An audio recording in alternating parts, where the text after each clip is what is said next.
All said and done, we got to give ourselves a chance to win the game, and I think he gives us that.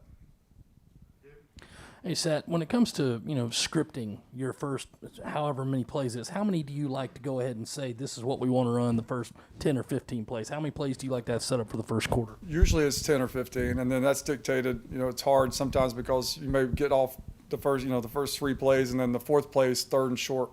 And so you're off the script and you're on, and it's hard to try to get back sometimes. So you try to stay on as long as you can, but situations dictate play calls. Seth, what was the conversation like with Jason when you told him that Zeb was going to be the starter, and kind of what's the plan for him, if at all, to play him on Saturday? I mean, he's got to keep working. I mean, it's not like we have just huge gaps between the guys in our quarterback room. Jason is an ultimate competitor. He's a great teammate, and so I mean, he didn't flinch. He's had a good week of practice this week. We told him hey, we want to try to get you in the game early on, but you've got to earn it. We're not going to say, well, you're not the starter, and we're going to give you a handout and let you play a couple, of downs early. We're going to push you to compete this week, and he's done a nice job early on, and he's earned the right to have a chance at some point to get in the game on Saturday.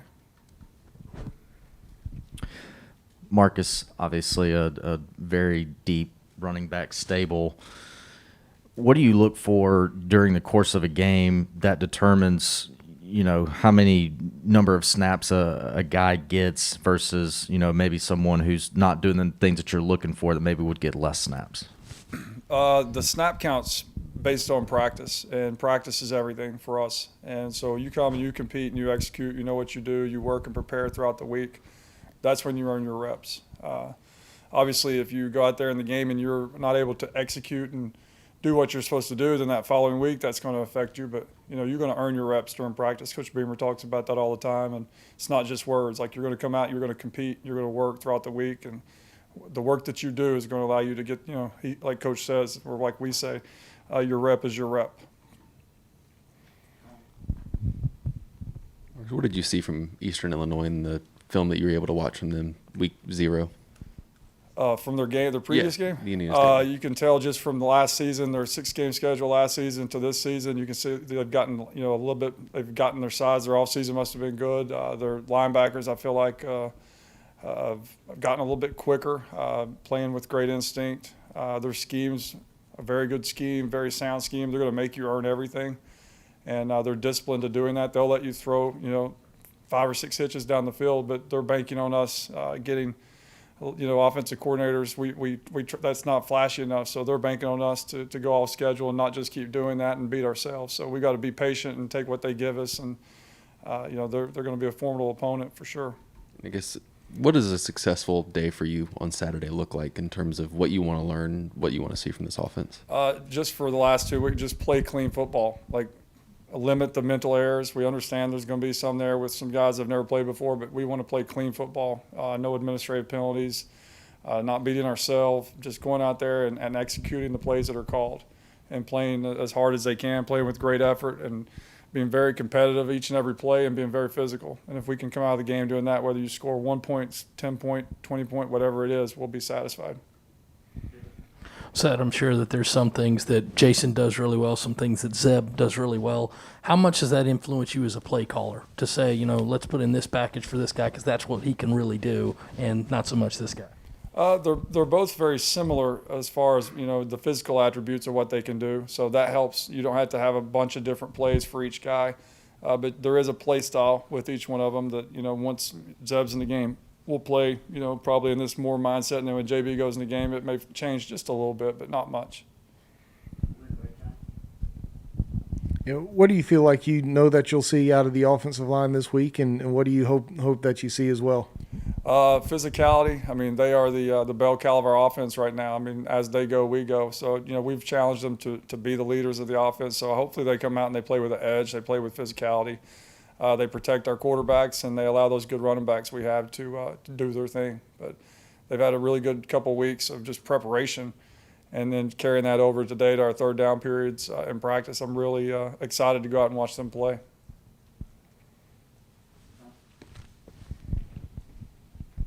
Seth, is there a general rule from offensive coordinators on what an explosive play is? Is it a pass of X amount of yards, rush of this, or is it different from offensive coordinator to offensive coordinator? It varies from what each team's philosophy is. In the NFL, they do the toxic differential, and every play is 20 yards. So every run, it's a run or pass, 20 yards, that's an explosive play.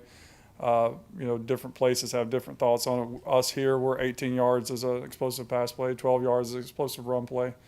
But that's crucial. I mean, you got to make it.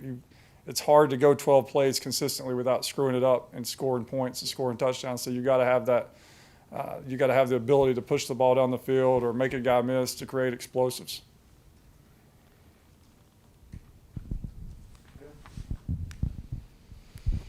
In the tight end group, Trey Kenyon hasn't, I guess, maybe gotten talked about as much as some of the other guys. But has there been anything that's stood out to you over the course of last month that? Yeah, I think we challenged him a couple weeks ago, and he's had 2 good weeks. He's figured himself into the game plan. I mean, you're going to see him on Saturday. He's got his set things that I think he does really well that allows us to have success on offense, and that role will continue to grow as he continues to grow. But he's awesome to be around. He's doing a good job competing. It's important to him. I mean, we just had practice today, and I was talking to him on the sideline. Just appreciate how mature he goes about each practice and how he's locked in. He's watching the periods, and he's just taking mental reps. So you have kids like that out there that are doing things and doing them the right way, you have a chance. And he's got a chance to do some things as the year keeps going. Marcus, how tight is the competition with just a couple more days of preparation before Saturday between the running backs of who's going to be able to trot out there that first series and ultimately get that first carry? I think it's I would say by the end of the day, after we watch this practice and start finalizing the personnel groupings, we'll have a really good idea who's trotting out there first. But either one of them, all of them are going to have a chance to be pretty dang good. So we're excited about that room. As an offensive coordinator and play caller, how much do you balance letting it all hang out in the first game and showing the crowd what y'all have versus trying to hold some things back for maybe some of the other opponents down the road?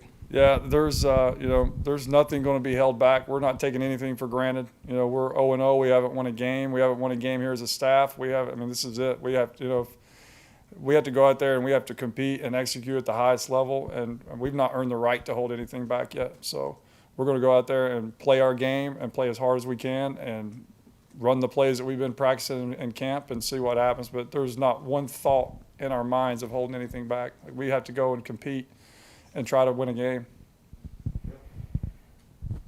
No, obviously you're not going to tell us those personnel groupings and who's in what, but how creative do you feel like you guys can get with some of the, I guess, skill sets you have with guys at running back and tight end? Yeah, I think you can get very creative. I think when you have quarterbacks like we have, and then you have a quarterback like DK that can go out there at any moment who can run and pass the ball.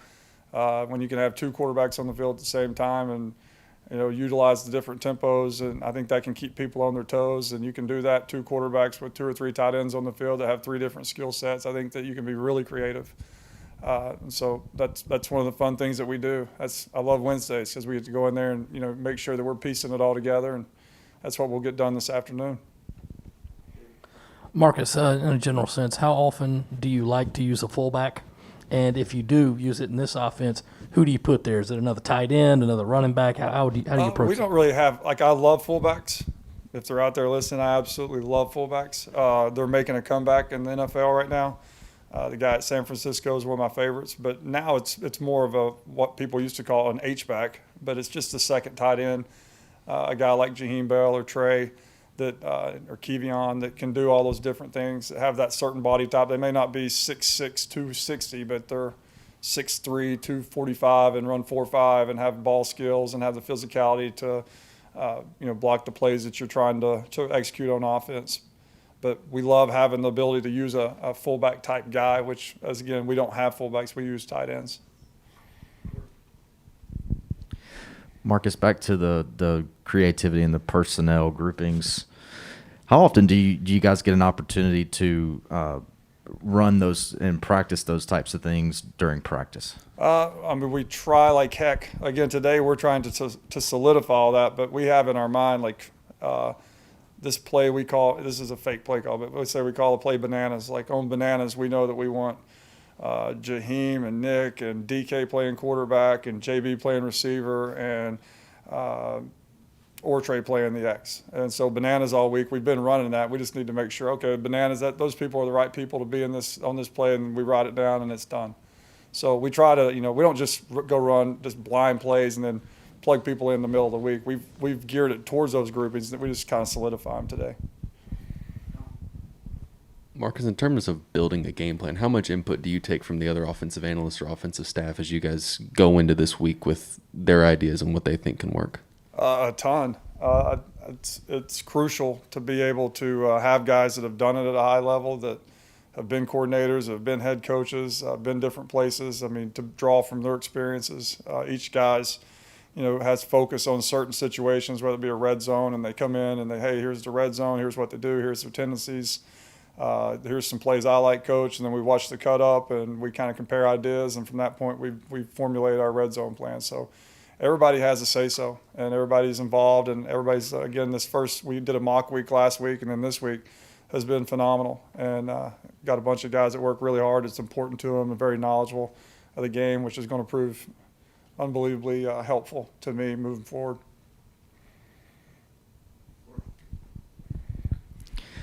On Saturday, Marcus, how good for yourself personally do you feel like it'll be just to get back in an offensive coordinator role and just have that authority and that autonomy to run the plays you want to run and just operate this thing the way you want to operate it? It's I tell myself every week, like, don't take it for granted, and I'm just so blessed and fortunate not only to be here at South Carolina with one of my friends as the head coach, with guys that I work with, but just there's only 14 of these jobs out there in the world, in the best college football conference in the country. So I go to bed every night just thanking God that I have the opportunity to be here and to do this. And when I sit in the press box on Saturday night, it's going to be unbelievable. It's not going to be emotional, but it's going to be freaking cool. And we're going to, like Coach Beamer said yesterday, like, it's awesome. Like, we can't wait to get in there and experience it and appreciate it and be part of it, and just ready to go. Get in that seat, put the headsets on, and get going. Thanks, guys. Thank you.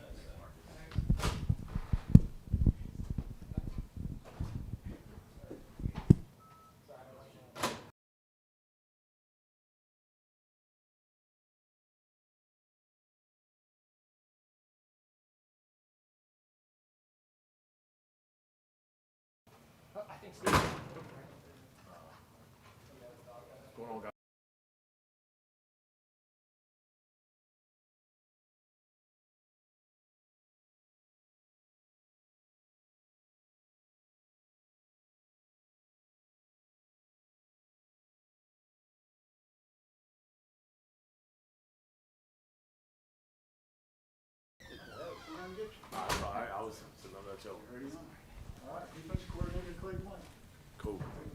Nice. How you guys doing? Good afternoon. Really excited to be here. Game week for the Gamecocks. Getting obviously deep into our opponent. Just excited to see what it's going to be like on Saturday. Hoping guys can control their emotions and go out and have a good time and execute the game plan. Looking forward to Saturday. Any questions?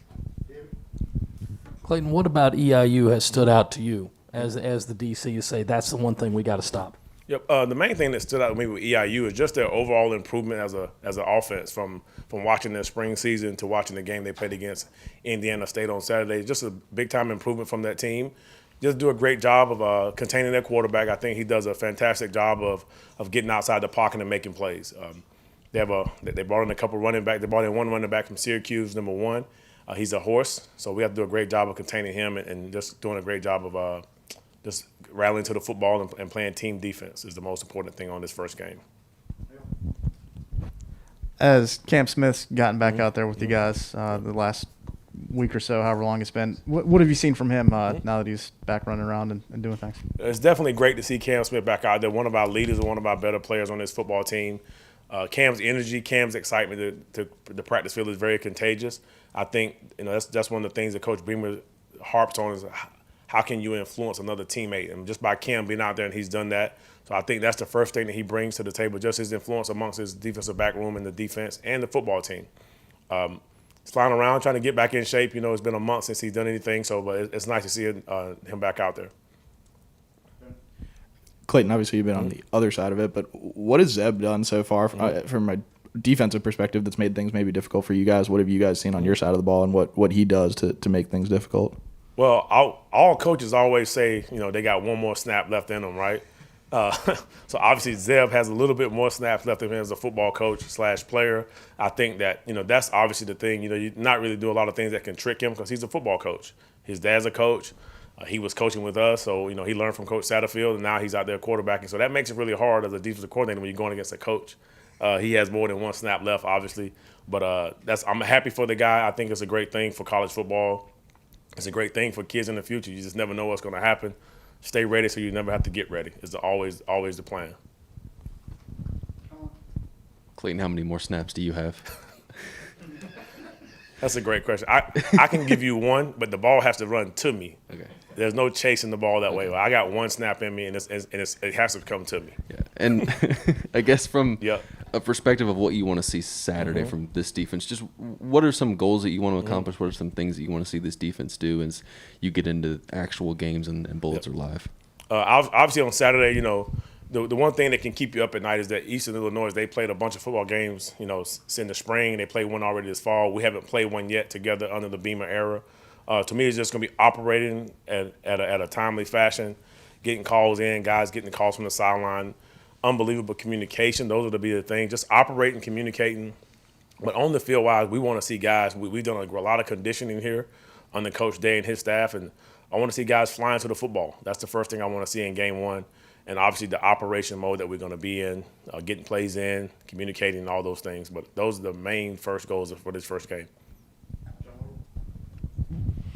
Your defensive line is a real experienced group. What do you feel like you know that you'll see out of them this weekend, and what are some things that you hope you see from them as well? Yep. So, I mean, obviously we want to get lined up correctly. You know, we're going against Eastern Illinois to have a pretty veteran O-line. All those guys came back from the spring for the most part. They moved some guys around up front, but want to see our guys, you know, come out and really, you know, really start the game out fast and, you know, make sure we're watching the ball, staying on sides, no silly penalties, and staying in that gap, you know, playing primary and secondary gaps up front and making plays and getting off blocks and flying to the football and creating pressure.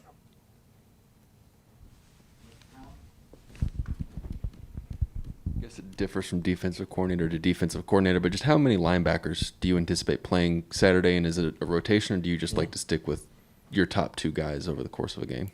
Well, right now going into the game is definitely a planned rotation with 3 guys, but the goal will be to try to get 5 guys in the game to play. We want to get some guys in there so they can rotate and play. It all depends on how the game goes. You know, you can't expect anything. There's no telling right now, but right now it's 3 to 5 is where I'm looking at the linebacker rotation standpoint.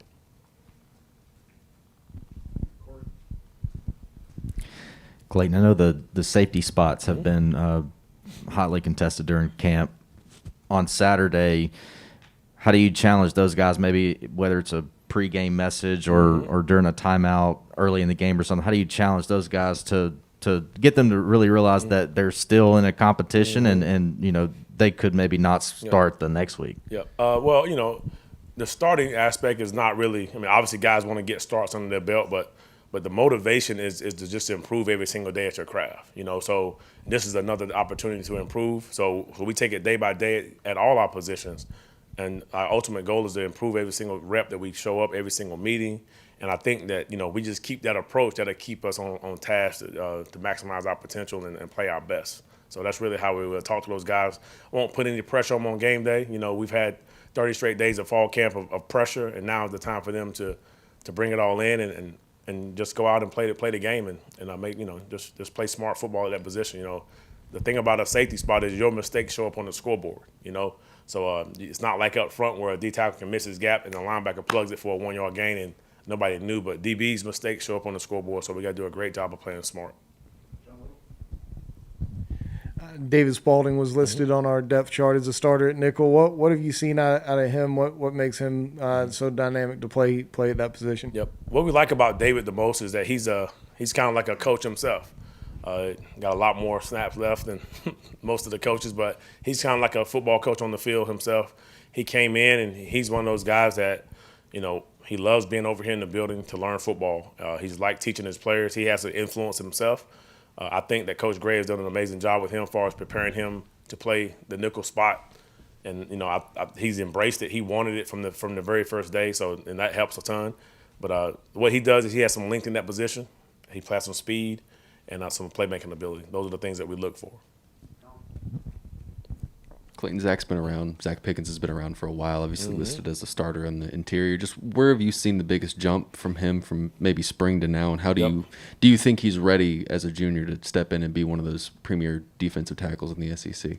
Absolutely. Zach Pickens has improved at his technique. Coach Lindsey has put the progression together with Zach, and Zach's taking it all in. That's the best part about when, we talk to our coaches about, it's really easy to get an average player to play better and improve every single day.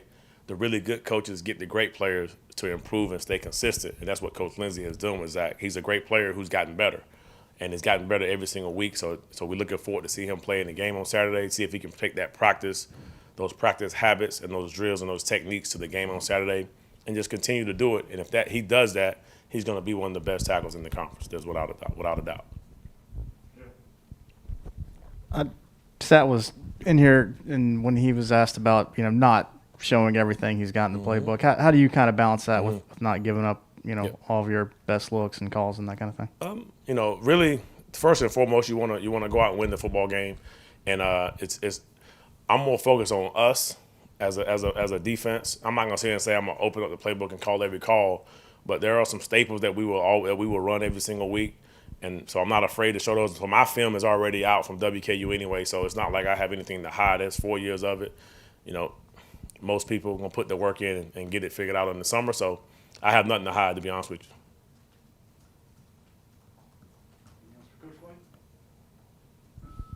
Thank you guys very much. Have a good one. Yep.